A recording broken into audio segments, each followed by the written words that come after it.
Okay, ice squirrel, ain't that Squtxulenuhw Seymour, needs in hack mat to nuts swim. Good morning, good day. My name is George Seymour. I remember this one story that I'll share today. I didn't know what to call it. It's about squirrels, so I just call it the squirrel story. And it's about a family of squirrels that I usually tell this in the fall time.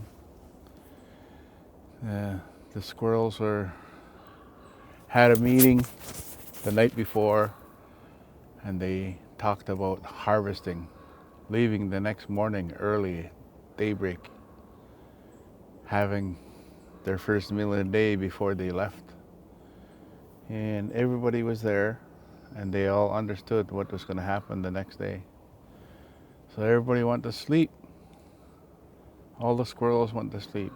Next morning, everybody was having their first meal of the day, all except one little squirrel. He's 10. His mother tried to wake him up, but he told his mother, "All I need is a few more minutes sleep, mother." And she says, "No, you have to get up now and we're gonna leave." He says, "No, Mom, please, all I need is a few more minutes sleep." She says, "I'm gonna call your grandma." The mother says that to him. So she left and called her grandma. So the Squtxulenuhw came over and she talked to her grandson. "Grandson, we have to go now. Everybody's leaving. If you don't come right now, we're gonna leave you. We're taking all the food and water."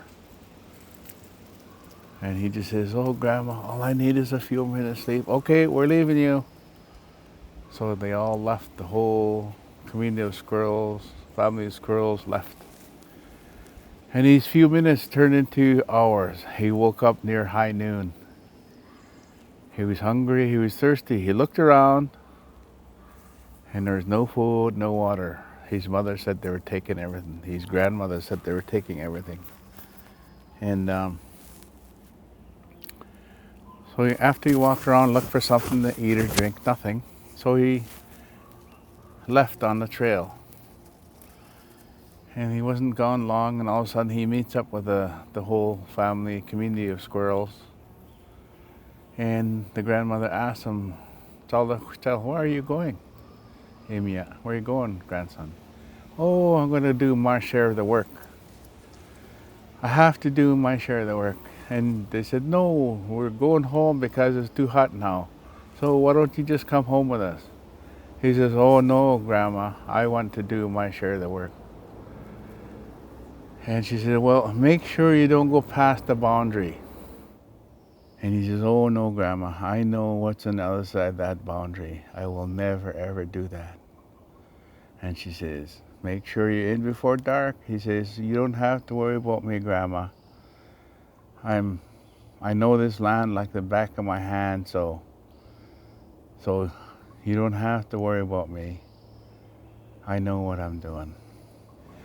So off he goes, picking fruit, nuts, berries. He threw one in his pouch every once in a while, but he was eating most of his pick. And then sure enough, he came to the boundary. And he climbs the highest tree or bush, and he kind of looks around, and there's nobody to tell on him. But he looked on the other side of the boundary, and sure enough, the fruit and berries and everything that he loved, all these people were all the squirrels were collecting, were bigger and better. And he wondered why people believe that there actually is a monster on that side. So he looks around, all around the game. "Gee, there's nobody to tell on me if I go across the boundary." So he did. He flew just like he was flying. He jumped, and just like he was flying. And he landed on the tree next. And then he goes further in and starts picking his food. Sure enough, they were bigger and better, juicier. And he moves further. Every time he moves farther in, the food was getting bigger and better and juicier. And he threw the odd one in his pouch, but he was eating most of it. And he moves further. Sure enough, the food was bigger, better, and juicier. Then all of a sudden he hears his voice, and he looks down, and he got kind of frightened. It was the actual Squtxulenuhw, the monster, half squirrel and half monster. And he jumps back 1, 2, 3, 4, 5 trees. He's getting further away from the boundary, hoping he was so fast she wouldn't catch up to him. And soon enough, the Squtxulenuhw caught up to him and asked him, "Hey Squirrel, I'm asking you very nicely if you would share some of that nice food that you're eating, you're gathering." The squirrel goes 3 or 4 or 5 times again, further in, further away from the boundary.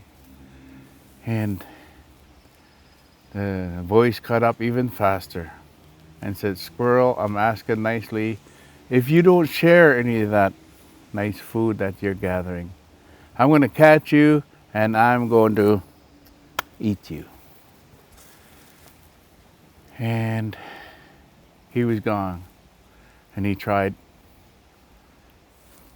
to go even faster, further, and the voice caught up to him even faster, and he says, "You can't catch me, I'm too fast. I will catch you and I will eat you. And plus it's getting dark and you're far away from the boundary and you're even further away from home. So I'm going to catch you." So he takes off and he gets to the boundary and he turns around. He knew how fast he was. He turns around and holds his breath, try and listen to if the Squtxulenuhw, the monster, is going to catch up to him. And all he could hear his heartbeat. So he turns around and it's getting dark, he hardly could see. And before he made it home, it was so dark he couldn't see. And he finally reached home and he was standing on his porch and he turns around and holds his breath again. And all he could hear is a heartbeat. And all of a sudden the door opens, his mother says, "We were going to send a search party out for you. Are you hungry? Are you thirsty?" He said no. He just went straight to his room, went to bed. And even before she sat down, there was a Squtxulenuhw, a knock on the door. And she wondered who would be here at this time of the night. So she opens the door and the monster says, "Was there a little squirrel that came to this house?" And she says no, and she slammed the door. And as she's walking away, as the mother was walking away, the door burst open. The monster went directly to the boy's room and took him, and he was never seen again. The end. I remember this one little boy in Lake Couch when I was doing, he was grade 1 or something. He says, "Mr. Seymour, you don't end a story that way," he says. But that's kind of a good story that kids like to hear. They like to hear scary stories. But that's a fun story.